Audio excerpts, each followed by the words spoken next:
بسم الله الرحمن الرحيم إن الحمد لله نحمده ونستعينه ونستغفره من يهده الله فلا مضل له ومن يضلل فلا هادي له وأشهد أن لا إله إلا الله وحده لا شريك له وأشهد أن سيدنا ونبينا وحبيبنا وشفيعنا وقرة أعيننا محمدا عبده ورسوله صلی اللہ تبارک و تعالی علیہ وعلی آلہ واصحابہ وازواجہ وذریتہ وبارک وسلم تسلیما کثیرا اما بعد فاعوذ باللہ من الشیطان الرجیم بسم اللہ الرحمن الرحیم یا ایہا الذین آمنوا من یرتد منکم عن دینہ فسوف یأتی اللہ بقوم یحبهم ویحبونہ سبحان ربک رب العزت عما یصفون وسلام علی المرسلین والحمد للہ رب العالمین اللہم صلی علی سیدنا محمد وعلی آل سیدنا محمد وبارک وسلم۔ اللہ تعالیٰ نے انسان کے وجود کو مختلف اعضاء کا مجموعہ بنایا ہے اور ہر عضو کا اللہ تعالیٰ نے الگ کام رکھا ہے۔ ہاتھوں کا کام پکڑنا ہے اور پاؤں کا کام چلنا ہے، زبان کا کام بولنا اور چکھنا ہے، کانوں کا کام سننا ہے، آنکھ کا کام دیکھنا ہے، دماغ کا کام سوچنا ہے۔ اسی طرح انسان کے جسم کے اندر بھی بہت سی چیزیں ہیں، ان کے الگ الگ کام ہیں۔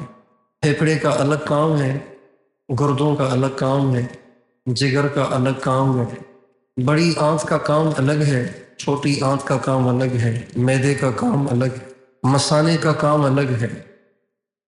ان اندر پھیلے ہوئے بہت سے اعضاء میں سے ایک عضو دل بھی ہے، چھوٹا سا ہے، ایک سیب جتنا ہوتا ہے، چھوٹے سیب جتنا ہوتا ہے۔ اللہ تعالیٰ نے اس دل کو جو بنایا ہے وہ صرف محبت کے لیے بنایا ہے۔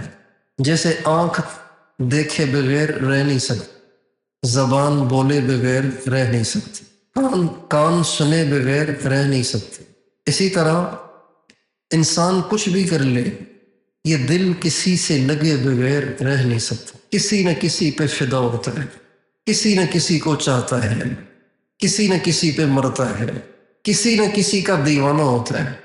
دنیا میں جتنے انسان ہیں یہ سب کے سب عاشق ہیں۔ اگر دنیا میں اس وقت 7.5 ارب انسان ہیں تو 7.5 ارب کے 7.5 ارب عاشق ہیں۔ محبوب سب کے الگ الگ ہیں، کوئی کسی لڑکی کا عاشق ہے، کوئی کسی لڑکے کا عاشق ہے، کوئی اپنی بیوی کا عاشق ہے، کوئی اپنے بچوں کو دل دیے ہوئے ہے، کوئی اپنے کاروبار کو دل دیے ہوئے ہے، کوئی اپنی ملازمت کو دل دیے ہوئے ہے، کوئی اپنے آپ ہی پہ فدا ہوتا ہے۔ کسی کو پیسے کا عشق ہے، کسی کو عہدے اور کرسی کا عشق ہے، سب عاشق ہیں، اس لیے کہ دل ہے ہی اس کے لیے۔ اللہ تعالیٰ یہ چاہتے ہیں کہ میرا بندہ دل صرف مجھ سے لگائے اور کسی سے نہ لگائے، اور یہ غیرت کا تقاضا ہے، یہ غیرت کا تقاضا ہے۔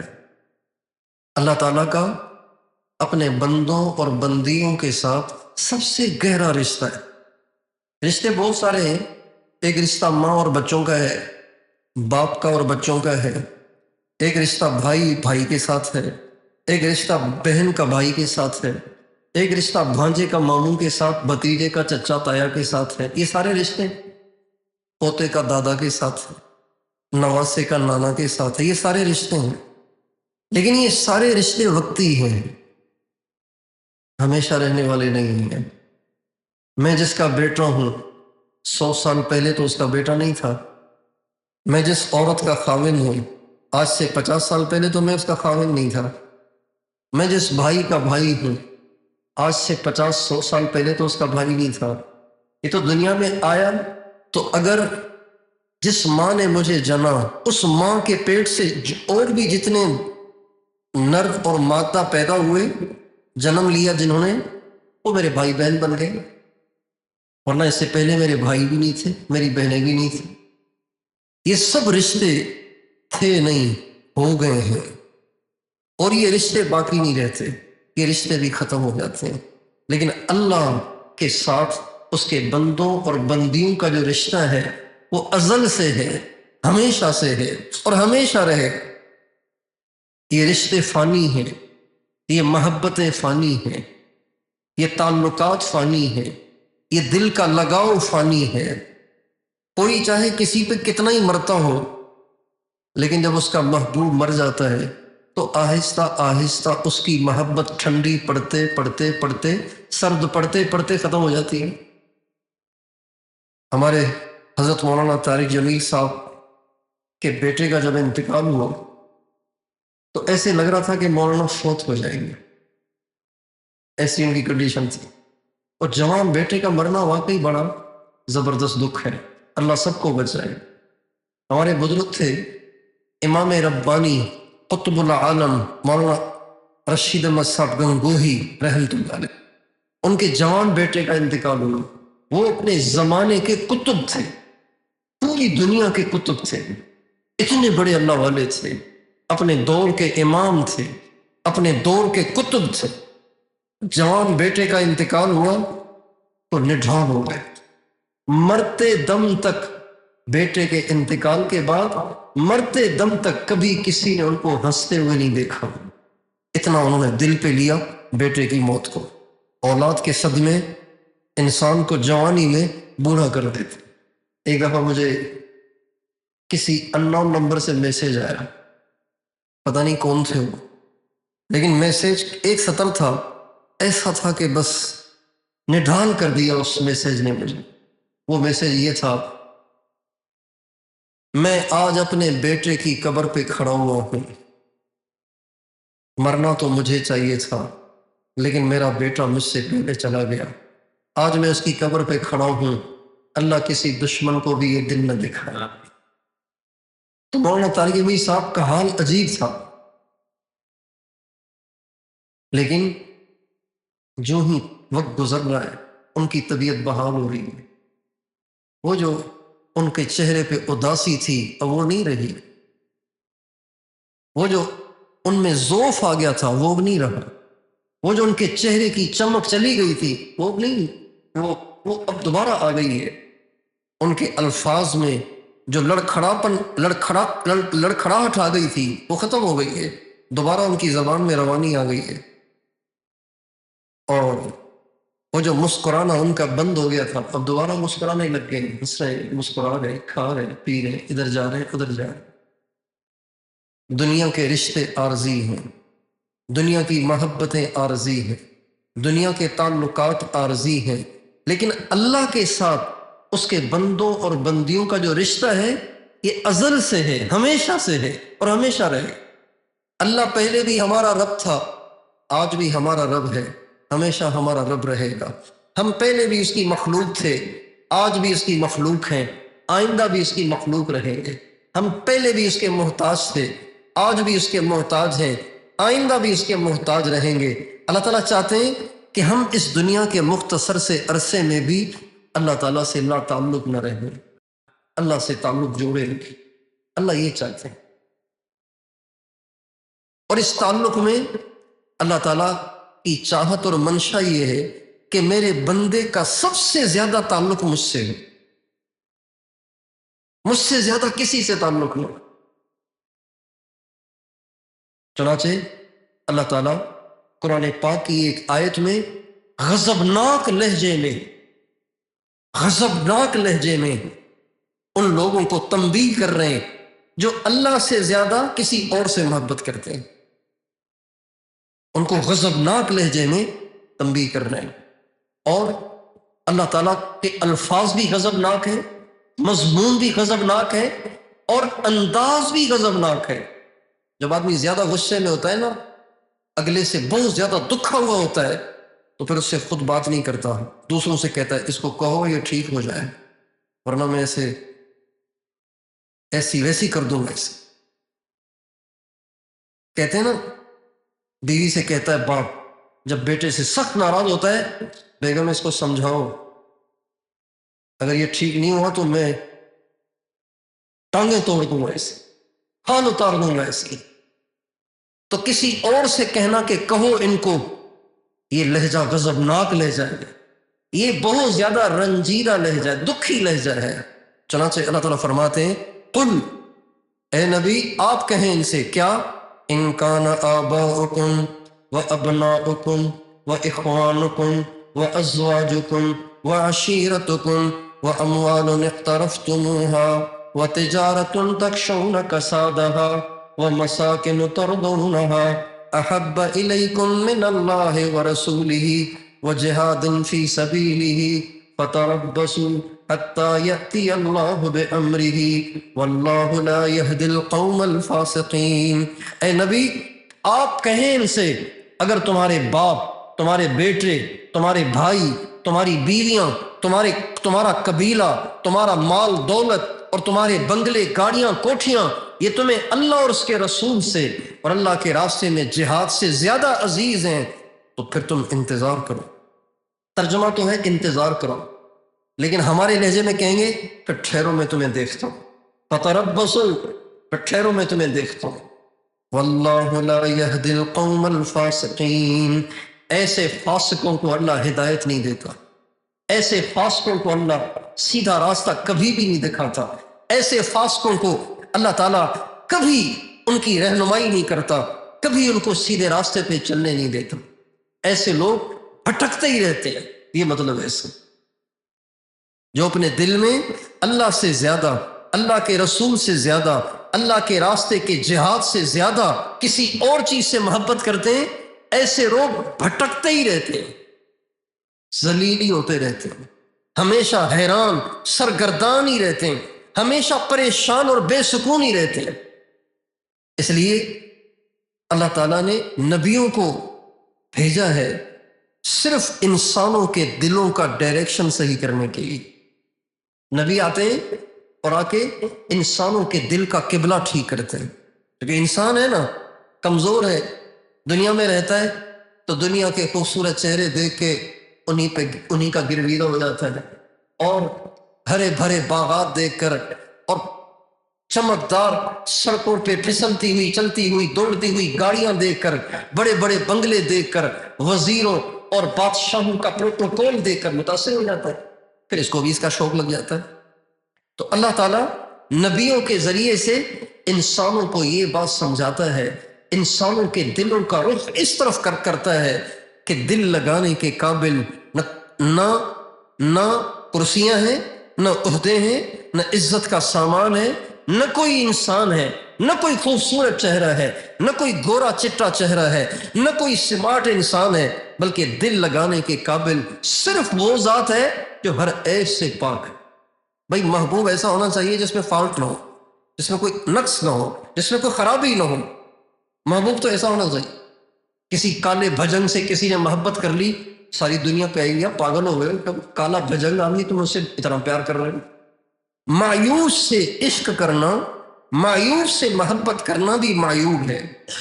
محبت کی جائے تو اس سے کی جائے جو ہر عیب سے پاک ہے، ہر عیب سے پاک، اس میں کوئی خرابی ہے ہی نہیں، اور دنیا میں ایسا تو کوئی بھی نہیں جس میں کوئی خرابی نہ ہو، ایسا تو صرف اللہ ہے۔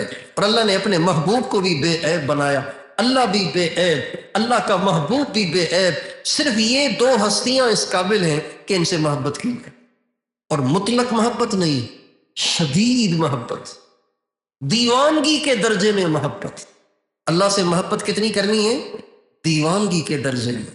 چنانچہ اللہ تعالیٰ ایمان والوں کا ایک وصف، ایک صفت قرآن مجید میں بیان کرتے ہیں اور فرماتے ہیں والذین آمنوا اشد حبا للہ، ایمان والے جو ہوتے ہیں نا، یہ اللہ پاک سے شدید ترین محبت کرتے ہیں، اللہ پاک کے بس دیوانے ہوتے ہیں، وہ اللہ کے عاشق ہوتے ہیں۔ ہم اپنے نبی کے صحابہ کی زندگیاں پڑھتے ہیں تو ہمیں یہ آیت پھر سمجھ میں آتی ہے، اللہ سے شدید محبت کیسے ہوتی ہے؟ صحابہ کی زندگیاں پڑھنے سے، ان کے کارنامے پڑھنے سے ان کی قربانیاں پڑھنے سے ہمیں اس آیت کی تفسیر سمجھ میں آتی ہے کہ ہاں شدید محبت کسے کہتے ہیں، شدید محبت کسے کہتے ہیں۔ حضرت خنسا رضی اللہ عنہ کا واقعہ آپ سب نے سنا ہے۔ ماں ہے، اور ماں اپنے بچوں کے بارے میں کتنی حساس ہوتی ہے۔ وہ حساس ماں اپنے 4 جوان بیٹوں کو بٹھا کے یہ نہیں کہہ رہی جہاد میں جاؤ تو صحیح لیکن ذرا بچ بچ کے رہنا، یہ نہیں کہہ رہی، جو کہ مامتا کا تقاضا ہے، لیکن یہ نہیں کہہ رہی، بلکہ کہہ رہی ہے میرے بچوں آگے بڑھنا، زخم سارے سینے پہ سہنا، کوئی پیٹھ پہ نہ آنے دینا، اور 4 کے 4 اللہ کے نام پہ قربان ہو جانا، واپس نہیں آنا، میں تمہارا انتظار نہیں کروں گی۔ ایک ماں ایسے کر سکتی ہے؟ نہیں کر سکتی۔ ماں اپنے بچوں کو کہے کہ جان دے دو جا کے، یہ اس وقت ہو سکتا ہے جب اللہ پاک سے دیوانگی کے درجے میں محبت ہو۔ والذین آمنوا اشد حبا للہ، یہ آیت حضرت خنسا پہ بالکل فٹ آ رہی ہے۔ حضرت امام حسین کربلا میں ہے اور ظہر کے بعد کا ٹائم ہے، پیاس سے نڈھال ہو رہے ہیں۔ حضرت عباس سے، جو بھائی تھے، چھوٹے بھائی تھے حضرت عباس، حضرت علی کے بیٹے، حضرت فاطمہ سے نہیں کسی اور بیوی سے، ان سے فرمایا کہ آپ پانی کا انتظام کریں۔ وہ چند ساتھی لے کر دریائے فرات کی طرف گئے پانی بھرنے کے لیے، تو دشمن نے راستہ روکا، لڑتے لڑتے آخر حضرت عباس نے 6 مشکیزیں بھر ہی لی اور وہ لے آئے اور آ کے ساتھیوں کو پلائے، لیکن امام حسین نے خود نے نہیں پی، ساتھیوں نے پیا، بچوں نے پیا، عورتوں نے پی، امام حسین نے خود نے نہیں پی۔ جب امام حسین کے اکثر سب ساتھی شہید ہو گئے اور وہ اکیلے رہ گئے، تو پیاس کی وجہ سے اب چکر آنے لگ گئے، چلا نہیں جا۔ حضرت امام حسین نے سب سے پہلے دریائے فرات کا رخ کیے اور وہاں سے پانی پینے کے لیے آگے بڑھے۔ راستے میں رکاوٹیں آئیں، ساری رکاوٹوں کو دور کر کے دریا کے پاس پہنچے۔ جو ہی پانی سے چلو بھر کر منہ کی طرف لے جانے لگے، ابن الموقت نے ایک تیر مارا جو گلے میں آ کر لگا، جس سے خون کا فوارہ نکلا، اور وہ جو چلو میں پانی تھا وہ خون میں تبدیل ہو گیا۔ تو آسمان کی طرف دیکھ کے کہنے لگے، یا اللہ اگر تیرا یہی فیصلہ ہے تو میں راضی ہوں۔ تو مجھے پیاسا رکھنا چاہتا ہے، پیاسا دیکھنا چاہتا ہے تو ہم پیاسے رہنا۔ پھر بد دعا دی، اللہم اقتلہم بددا، اللہم احصہم عددا واقتلہم بددا، اے اللہ میں تیرے فیصلے پہ راضی ہوں، لیکن یہ جن نے میرے ساتھ اتنا بڑا ظلم کیا ہے، ان میں سے ایک کو چن چن کے ہلاک کرنا۔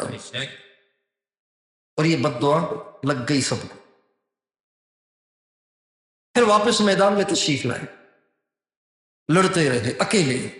جب پھر نڈھال ہوئے تو اپنے خیمے کی طرف گئے اور سر زخمی ہو گیا تھا تو اپنے سر پہ پگڑی باندھی، اپنے زخم سے بہنے والے خون کو روکنے کے لیے سر پہ پگڑی باندھ دی، اور پگڑی باندھ کے جب نکلنے لگے تو آپ کی اہلیہ نے آپ کے چھوٹے بیٹے جو بھی دودھ پی رہے تھے حضرت عبداللہ، ان کو پیش کیا کہ آپ جا رہے ہیں، اب ان کو پیار کرتے جائیں۔ جو ہی بچے کو گود میں لیا تو ایک تیر پھر چلا جو بچے کے گلے میں آ کر لگا، اور بچہ تڑپ کے حضرت امام حسین کی گود ہی میں بچے نے جان دی۔ تو اس بچے کو آسمان کی طرف اٹھایا اور کہا، یا اللہ اگر آپ اس میں راضی ہیں تو حسین بھی راضی، آپ کی رضا یہی ہے، ٹھیک ہے ہم بھی راضی۔ والذین آمنوا اشد حبا للہ، جو ایمان والے ہوتے ہیں وہ اللہ پاک سے شدید ترین محبت کرتے ہیں، اتنی محبت کرتے ہیں کہ اللہ کے آڑے جو بھی آ جائے وہ اس کو رونتے چلے جاتے ہیں، پلانتے ہوئے چلے جاتے ہیں۔ اللہ کے آڑے کسی چیز کو وہ آڑے نہیں آنے دیتے، اتنی اللہ سے محبت کرتے۔ آج امت مسلمہ جس تنزل کا شکار ہے، دین سے دوری میں مبتلا ہے، مختلف بیماریوں میں مبتلا ہے، اس کی کیا وجہ ہے؟ اس کی وجہ یہ ہے کہ اللہ تعالیٰ سے جس درجے کی محبت ہونی چاہیے تھی وہ محبت اب ختم ہو گئی. دل بجھے ہوئے، دل بجھے ہوئے. اور دل کی ظلمت اور سیاہی کا عالم یہ ہے کہ مسلمان کہتا ہے نماز تو بڑا اچھا کام ہے لیکن ٹائم ہی نہیں ملتا، کیا کریں. اللہ اکبر. کہتا ہے ٹائم ہی نہیں ملتا، کیا کریں. جنہیں محبت ہوتی ہے، جنہیں محبت ہوتی ہے تو وہ تو ساری دیواریں توڑ کے اللہ کے ہاں حاضری دیتے ہیں، ساری رکاوٹیں توڑ کے اللہ کے ہاں حاضری دیتے ہیں، ساری مجبوریوں کے باوجود اللہ کے ہاں حاضریاں دیتے ہیں، ساری معذوریوں کے باوجود اللہ کے ہاں حاضری دیتے ہیں. امام حسین 10 محرم کربلا میں جب ظہر کی نماز کا وقت ہو رہا ہے تو نماز چھوڑ نہیں رہے، نماز پڑھ رہے ہیں.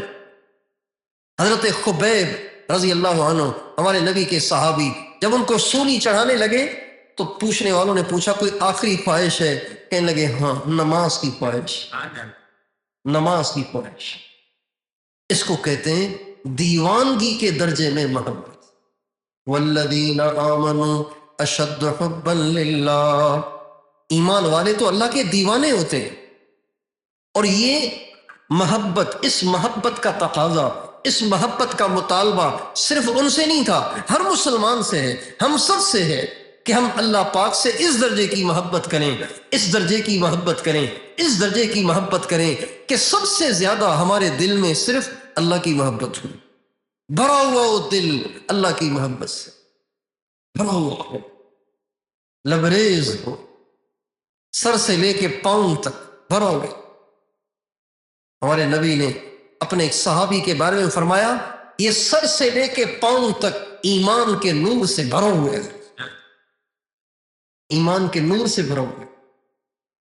اور ہمارے نبی جب فجر کی نماز کے لیے نکلتے تھے نا، گھر سے مسجد کی طرف جاتے تھے، گھر سے نکلتے تھے تو یہ دعا پڑھتے تھے اللہم اجعل فی قلبی نورا وفی سمعی نورا وفی بصری نورا وعن یمینی نورا وعن شمالی نورا ومن فوقی نورا ومن تحتی نورا واجعل لی نورا وآذن لی نورا واجعلنی نورا. اے اللہ میرے دائیں بھی نور ہو، بائیں بھی نور ہو، آگے بھی نور ہو، پیچھے بھی نور ہو، اوپر بھی نور ہو، نیچے بھی نور ہو، میرے اندر بھی نور، باہر بھی نور، میری ہڈیوں میں، میرے گوشت پوست میں، میرے خون میں نور، میرے سارے وجود کو نور ہی نور کر دے. وہ نور کیا ہے؟ وہ اللہ سے محبت ہے. دل اللہ تعالیٰ نے صرف اپنی محبت کے لیے بنایا ہے. اب جب اس دل میں کسی اور کی محبت آتی ہے تو اس کی سب سے پہلی سزا یہ ملتی ہے کہ انسان کی زندگی کا سکون چھن جاتا ہے. آپ ساری دنیا میں اللہ کے غیر کے عاشقوں کی زندگی کو دیکھیں، کتنی زندگی ان کی بے سکون ہے. یہ پہلی سزا ہے. غیر اللہ سے عشق کرنے والے، غیر اللہ سے محبت کرنے والے، غیر اللہ پہ مر مٹنے والے، غیر اللہ کو دل دینے والے کو سب سے پہلی سزا اللہ یہ دیتے ہیں اس کا کھانا چھن جاتا ہے، اس کی نیند چھن جاتی ہے، اس کو اپنے رشتے ناطے اچھے نہیں لگتے، اس کی زندگی اجیرن ہو جاتی ہے، اجیرن ہو جاتی ہے. اور جب سے یہ انٹرنیٹ کا دور آیا ہے تب سے، اور بے پردگی اور بے حیائی پھیلی ہے، تب سے ہر آدمی اس مصیبت میں مبتلا ہو گیا ہے. عشق مجازی، غیر اللہ کی محبت ہے. غیر اللہ کی محبت ایک کینسر ہے. غیر اللہ کی محبت ناسور ہے. غیر اللہ کی محبت دیمک ہے جو اندر سے کھا کھا کے انسان کو کھوکھلا کر دیتی ہے. غیر اللہ کی محبت نجس ہے، ناپاک ہے، غلاظت ہے. غیر اللہ سے محبت بے حیائی ہے. غیر اللہ سے محبت بے غیرتی ہے. غیر اللہ سے محبت حیوانیت ہے، انسانیت نہیں ہے، حیوانیت ہے. پاکیزہ محبت یہ ہے کہ دل اللہ کا دیوانہ ہو، اللہ کا عاشق ہو، اللہ سے محبت ہو، اللہ کو یاد کرتا ہو، اللہ کا نام لے کے اسے رونا آتا ہو، اللہ کے نبی کو یاد کر کے رونا آتا ہو، اللہ کے نبی پہ مرتا مٹتا ہو. یہ محبت پاکیزہ ہے اور یہ محبت جنت میں لے جانے والی ہے. ایک صحابی ہمارے نبی کے پاس آئے تو بڑے اداس تھے، انصاری تھے. کہنے لگے آپ نے پوچھا پریشان کیوں ہو؟ کہنے لگے یا رسول اللہ پریشان اس بات پہ ہوں کہ آپ تو مرنا تو ہم سب نے ہی ہے، آپ نے بھی دنیا سے جانا ہے، تو دنیا سے جانے کے بعد آپ تو پتہ نہیں جنت کے کس اونچے مقام میں ہوں گے، ہم تو آپ کے امتی چھوٹے چھوٹے پتہ نہیں کتنا نیچے ہوں گے، تو آپ تو بہت اوپر ہوں گے، ہم تو نیچے ہوں گے، پتہ نہیں آپ سے ملاقات ہو سکے گی کہ نہیں ہو سکے گی۔ اور جنت میں جب آپ سے ملاقات نہیں ہوگی تو جنت میں مزہ کیسے آئے گا؟ جنت میں کیسے مزہ آئے گا؟ دیکھیں نا محبت، کیا شان ہے صحابہ کی، کتنی محبت ہے ان کو حضور سے۔ بھئی جنت مل جائے اور کیا چاہیے؟ کہتے ہیں جنت بھی ہمارے کام کی تب ہے نا جب حضور سے ملاقات ہو، جب حضور سے ملاقات نہ ہو تو جنت کو ہم نے کیا کرنا ہے؟ آپ نے فرمایا المرء مع من احب، جو جس سے محبت کرتا ہوگا جنت میں اس کے ساتھ ہوگا۔ صحابہ کہتے ہیں ہمیں کسی اور چیز سے اتنی خوشی نہیں ہوئی جتنی ہمارے نبی کے اس بول سے خوشی ہوئی کہ جو جس سے محبت کرتا ہے جنت میں اس کے ساتھ ہوگا، اور ہمیں تو سب سے زیادہ اللہ اور اللہ کے نبی سے محبت ہے، تو یہ ہمارے لیے سب سے بڑی بشارت ہے۔ اب اس ایک اللہ کے نبی کے ایک چھوٹے سے ارشاد کو، دو لفظوں کا ارشاد ہے، اس پہ آپ غور کریں کہ جو جس سے محبت کر رہا ہے جنت میں بھی اس کے ساتھ رہنا چاہتا ہے، جو جس گلوکارہ پہ مر رہا ہے جنت میں اس کے ساتھ رہنا چاہتا ہے، جو جس فنکارہ سے محبت کرتا ہے کیا جنت میں اس کے ساتھ رہنا چاہتا ہے؟ المرء مع من احب، جنت میں اس کے ساتھ ہوں گے جس سے محبت ہوگی۔ غزوہ احد میں جب لڑائی ختم ہوئی، آپ علیہ السلام کو افاقہ ہوا تو آپ علیہ السلام شہداء کو دیکھنے نکلے، کون شہید ہوا ہے، تو شہداء کی لاشوں کے درمیان گھومتے گھومتے ایک صحابی کے پاس سے گزر ہوا، ان کا نام تھا عمارہ بن زید، عمارہ بن زید، عمارہ بن زیاد، عمارہ بن زیاد ان کے پاس سے گزر ہوئے تو محسوس ہوا کہ ابھی ان میں کچھ سانس باقی ہے، تو آپ ان کے پاس چلے گئے۔ جب ان کے پاس گئے تاکہ کھڑے ہوئے تو حضرت عمارہ نے محسوس کیا کہ سرکار تشریف لائے ہیں، تو تھوڑا سا گھسٹ کر اپنے رخسار کو حضور کے قدموں پہ رکھ لیا، اور اللہ کی شان، رخسار کو آپ کے قدموں پہ رکھتے ہی ان کی روح پرواز کر گئی۔ اس کو کہتے ہیں دیوانگی کے درجے میں محبت۔ نکل جائے دم تیرے قدموں کے نیچے، یہی دل کی حسرت یہی آرزو ہے، کوئی تجھ سے کچھ کوئی کچھ مانگتا ہے، میں تجھ سے تجھی کو خدا مانگتا ہوں، کوئی مجھ سے پوچھے میں کیا چاہتا ہوں، میں اپنے خدا سے خدا مانگتا ہوں، وہ ہو جائے میرا میں ہو جاؤں اس کا، یہی رات دن میں دعا مانگتا ہوں، نہ یہ چاہتا ہوں نہ وہ چاہتا ہوں، میں اپنے خدا سے خدا چاہتا ہوں، ذرا سا تو دل ہوں مگر شوق اتنا، وہی لن ترانی سنا چاہتا ہوں۔ ایسی اللہ سے محبت ہو کہ اللہ کے علاوہ کسی کی طرف دل مائل نہ ہو، اور یہ جو اللہ کے غیر کی طرف دل مائل ہوتا ہے نا، یہ دل کے اندھا ہونے کے بعد ہوتا ہے۔ پہلے کسی گناہ کی وجہ سے دل اندھا ہو جاتا ہے، اندھا ہو جاتا ہے، اندھا ہو جاتا ہے، پھر اس کے بعد اللہ کے غیر پہ دل آتا ہے۔ اللہ کے غیر پہ دل آنا یہ اللہ کی طرف سے سزا ہوتی ہے کسی گناہ کی، یہ عشق مجازی، یہ اللہ پاک کا عذاب ہے، اللہ پاک کی طرف سے سزا ہے کسی گناہ کی، اور یہ ایسی مصیبت ہے، ایسی بلا ہے، ایسی مصیبت ہے، ایسی بلا ہے کہ اس میں مبتلا ہو جانے کے بعد انسان نہ دین کا رہتا ہے نہ دنیا کا رہتا ہے، ذلیل اور خوار ہو جاتا ہے، بدنام ہو جاتا ہے، معاشرے میں اس کی کوئی ویلیو نہیں رہتی ہے، اور اللہ کے ہاں بھی ذلیل ہو جاتا ہے۔ علامہ ابن قیم رحمۃ اللہ علیہ نے ایک واقعہ لکھا ہے، فرماتے ہیں مصر میں ایک بڑی مسجد تھی، اس کا ایک مؤذن تھا۔ تو پہلے زمانے میں اسپیکر نہیں ہوتے تھے، تو بڑے بڑے مینار ہوتے تھے، ان میں کھڑے ہو کے مؤذن اذان دیتے تھے، تو وہ آواز دائیں بائیں جاتی تھی۔ تو وہ اذان کا ٹائم ہوا تو وہ چھت پہ چڑھا، مینار پہ چڑھ رہا تھا، تو چڑھتے چڑھتے مسجد کے پڑوس میں ایک عیسائی کا گھر تھا، اس میں اس کی نظر چلی گئی، اور اس کی لڑکی صحن میں کوئی بیٹھی ہوئی تھی، تو اس پہ اس کی نگاہ پڑ گئی، اور نگاہ جو پڑی تو دل آ گیا۔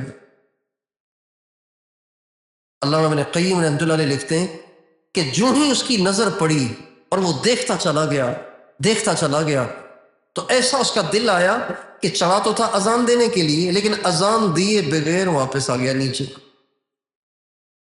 اور واپس آ کے مسجد سے باہر نکلا تاکہ دروازہ کھٹکھٹایا، تو وہ نصرانی نکل آیا، عیسائی نکل آیا، کہا جی کیا کام ہے؟ کہ میں آپ سے آپ کی بیٹی کا رشتہ لینے آیا ہوں۔ تو کیسے کرے گا میری بیٹی؟ تو نصرانی میں مسلمان، تو مسلمان میں نصرانی، کیسے رشتہ ہوگا ہمارا، جوڑ کیسے بیٹھے گا؟ کہا میں نصرانی ہو جاتا ہوں۔ وہیں دروازے پہ کھڑے کھڑے عیسائی ہوا، اسلام سے خارج ہوا، اور اسی وقت اندر گیا۔ اس نصرانی نے دیکھا کہ مسجد کا مؤذن نصرانی ہو رہا ہے، تو اس کے تو ہمارے نیارے ہو گئے، وہ تو خوش ہو گیا، اندر لے گیا، اسی وقت نکاح ہو گیا۔ اور گھر کے اوپر کمرہ تھا، کہا بھی یہ کمرہ ہے، چلے جاؤ اس میں۔ جو ہی کمرے کی طرف جانے لگا، سیڑھی پہ چڑھا اور پاؤں پھسلا اور الٹ کے گرا اور گردن ٹوٹی اور مر گیا۔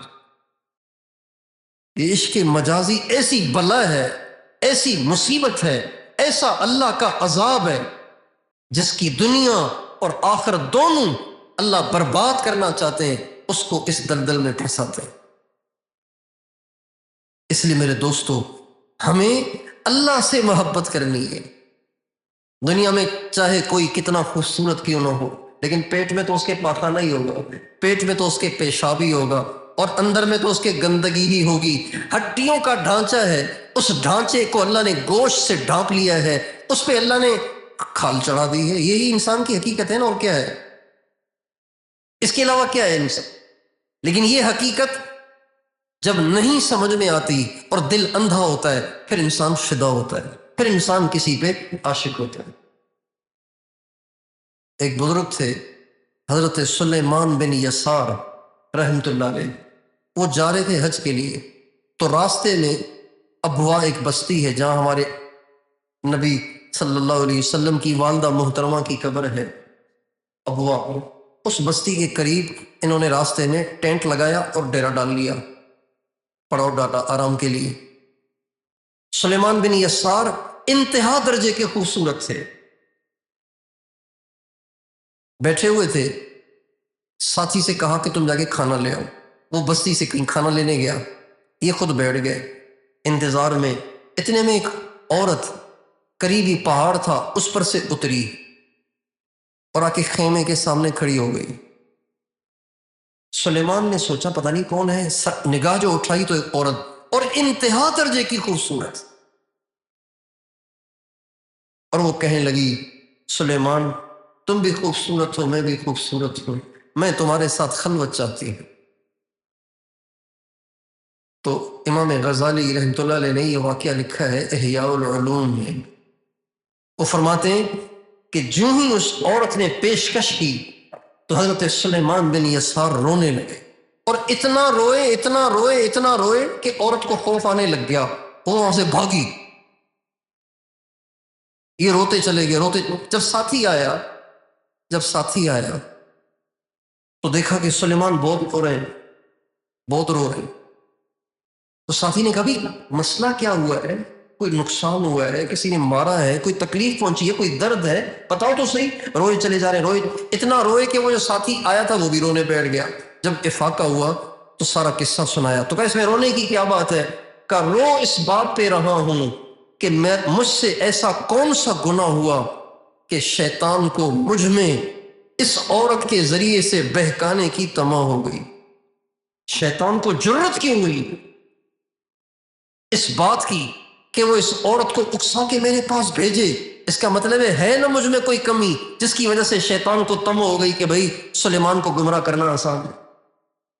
اس لیے میرے دوستو، ہم آپ مرد عورتیں نوجوان بوڑھے سب کے سب اپنے دلوں پہ محنت کر کے اپنے دل کو اللہ کی محبت سے منور کریں، اپنے دل کو اللہ کی محبت سے بھریں. یہ محبت دنیا میں بھی عزت کا باعث ہے، موت کے وقت بھی عزت کا باعث ہے، قبر میں بھی عزت کا باعث ہے، حشر میں بھی عزت کا باعث ہے، اور جنت میں بھی عزت کا باعث بنے گی. ہمارے نبی کا ارشاد ہے، جب ایمان کے نور والا، جس کے پاس ایمان کا خوب نور ہوگا، جب وہ میدان محشر سے جنت کی طرف جائے گا اور پل صراط پر سے گزرے گا تو اس کا نور اتنا زیادہ، وہ نور کیا ہے؟ وہ اللہ سے محبت ہے، وہ اللہ سے محبت ہے. اس کا نور اتنا زیادہ ہوگا کہ جب وہ پل صراط پر سے گزرے گا تو اس کا نور نکل کے باہر آ جائے گا. اس کے اندر میں جو چھپا ہوا ہوگا نا نور، وہ نکل کے باہر آ جائے گا. جب وہ اس نور کی روشنی میں پل صراط کو پار کر رہا ہوگا تو جہنم چیخ اٹھے گی اور کہے گی مر یا ولی اللہ فإن نورک اطفأ لہبی، اللہ کے ولی جلدی سے گزر جا، تیرے اس نور سے میرے شعلے گزرے. اس لیے میرے دوستو، یہ وقت ہے، یہ چانس ہے، یہ موقع ہے کہ ہم اپنے دل کو اللہ کا دیوانہ بنائیں، اپنے دل میں اللہ کی محبت کو پیدا کریں، اللہ پاک کا عاشق بننے کی کوشش کریں. اور یہ اللہ کا عشق اور اللہ سے محبت یہ اہل اللہ کی صحبت سے آتی. اللہ سے جو محبت ہے یہ کسی دکان سے نہیں ملے گی، یہ کسی مدرسے میں پڑھنے سے بھی نہیں ملے گی. اللہ کی محبت اللہ کے عاشقوں کی صحبت سے ہی ملتی ہے. یہ ایک نور ہے جو سینے سے نکلتا ہے اور سینوں میں جاتا ہے، دلوں سے نکلتا ہے، دلوں میں جاتا ہے. اللہ تعالیٰ مجھے اور آپ کو اپنی سچی محبت عطا فرمائے اور غیر اللہ کی محبت کے مرض سے اللہ تعالیٰ ہم سب کو نجات عطا فرمائے. تو وہی اہل اللہ کی صحبت اختیار کریں گے انشاءاللہ، اللہ پاک سے سب سے زیادہ محبت کریں گے انشاءاللہ. محبت کے کچھ تقاضے ہوتے ہیں، محبت کا تقاضا ہوتا ہے محبوب کی اطاعت کرنا. محبت کا تقاضا کیا ہوتا ہے؟ محبوب کی اطاعت کرنا، اللہ کی اطاعت کرنا. یہ اللہ سے محبت کا تقاضا ہے. محبوب سے محبت کا ایک تقاضا ہے اس کی ناپسندیدہ باتوں سے دور رہنا. یعنی اللہ سے محبت کا تقاضا ہے کہ ہم اللہ کی نافرمانی سے بچیں. اللہ سے محبت کا تقاضا ہوتا ہے کہ محبوب کے پیاروں سے محبت کرنا. اللہ سے محبت کا تقاضا ہے کہ اللہ کے جتنے پیارے ہیں، انبیاء، اہل بیت، صحابہ، تابعین، تبع تابعین، مجتہدین، محدثین، علماء، اہل اللہ، جتنے بھی دنیا میں اہل اللہ ہیں ان سب سے محبت کرنا یہ اللہ سے محبت کا تقاضا ہے. اور محبت کا تقاضا ہے محبوب کے دشمنوں سے بیزاری اختیار کرنا. محبوب کے دشمنوں سے بیزاری، جس سے آپ کو محبت ہے آپ اس کے دشمنوں سے بھی بیٹھ رہے ہیں، گپے لگا رہے ہیں، دوستیاں لگا رہے ہیں، تو محبوب کو دکھ ہوگا کہ نہیں ہوگا؟ تو محبوب سے محبت کا یہ بھی تقاضا ہے کہ اس کے دشمنوں سے دشمنی کی جائے، اس کے دشمنوں سے بیزاری کا اظہار کیا جائے. اور محبوب سے محبت کا تقاضا ہے کہ اس کے لیے وقت نکالا جائے. محبوب سے محبت کا تقاضا ہے کہ اس کی رضا کے کاموں میں مال خرچ کیا جائے، اپنی جان خرچ کی جائے. یہ سب محبوب سے محبت کا تقاضا ہے. اللہ تعالیٰ سے محبت کے بھی یہ تقاضے ہیں. اللہ تعالیٰ ہم سب کو اپنے نبی کی سچی محبت عطا فرمائے اور اس محبت کو ساری دنیا میں پھیلانے کی توفیق عطا فرمائے.